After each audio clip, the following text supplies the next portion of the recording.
Well, I know better than anybody what it's like to be harassed out of a convention, to have people go on the internet, flip out, say awful things about you, and then have conventions take actions against you, the victim of bullying, the victim of people who are just awful, trying to ruin the good times of normal people. And that's exactly what the SJWs do every single time, and that's what we've got again now.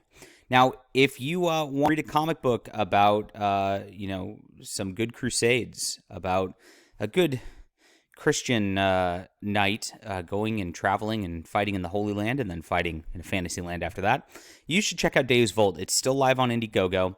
I have the proof on its way this week, so these will begin shipping out soon. You don't want to miss this book. It's just phenomenal.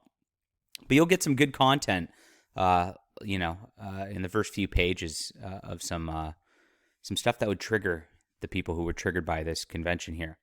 All right. So the story of the day is Frank Miller is no longer attending Thought Bubble. I mean, that's a nice way to put it. The truth is Frank Miller was harassed by SJWs out of the convention, and the convention stood with the SJWs rather than standing with one of the greatest comic book writer and artists of all time. It's ridiculous. So earlier this year, Thought Bubble, the Yorkshire Comic Book Festival, had become a premier comic convention in Britain.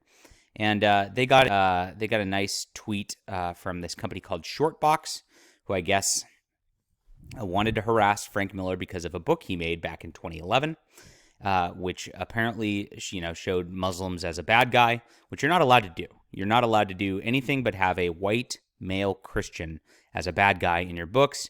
And if you do have a bad guy who's anything other than that, you are shunned from society. It is just how it has to go. I'm sorry to inform you that Shortbox and I will no longer be attending Thought Bubble Festival in November. I was invited as a guest in 2020, which rolled over to this year. I have been excited to attend, represent my authors, share our books with readers after almost 2 years of no conventions.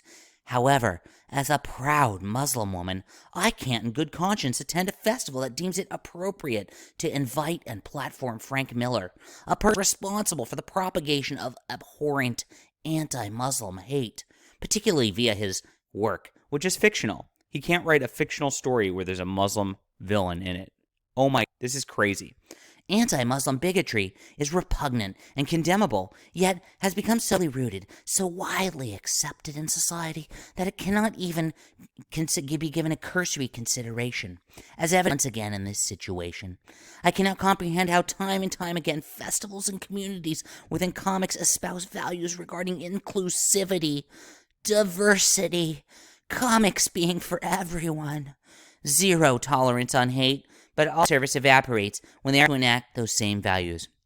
Well, I don't know that Frank Miller bothered this lady or anything like that. I'm going to guess he never did. I'm going to guess they never interacted. I'm going to guess she hates Frank Miller because that's what it looks like here. It's her hate and her biases against somebody being able to write and tell a comic book story that they want to tell. She wants to censor the greatest comic artists out there because she is triggered about who's a villain, who's a hero, or who's not. And this is where diversity and inclusivity is anything but.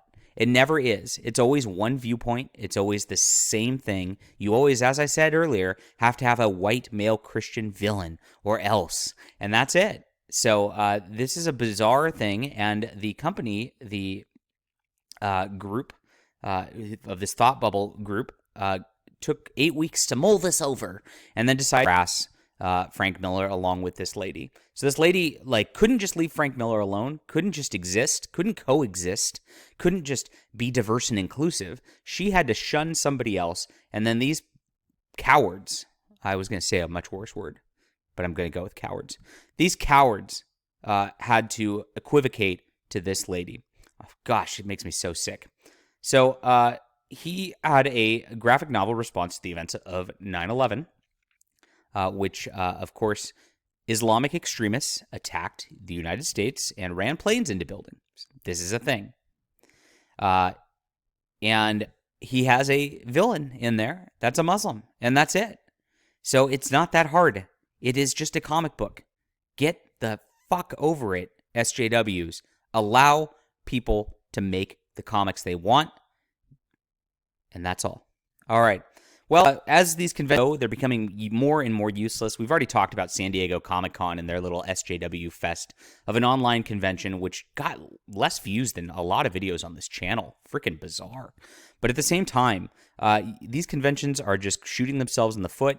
They're making it so it's not fun. It's not good family entertainment. Nobody wants to go to them, and there's no purpose to them at the end of the day. If you can't go meet Frank Miller, why would you bother going to this? Jeez. All right, like and subscribe button. We will talk to you soon.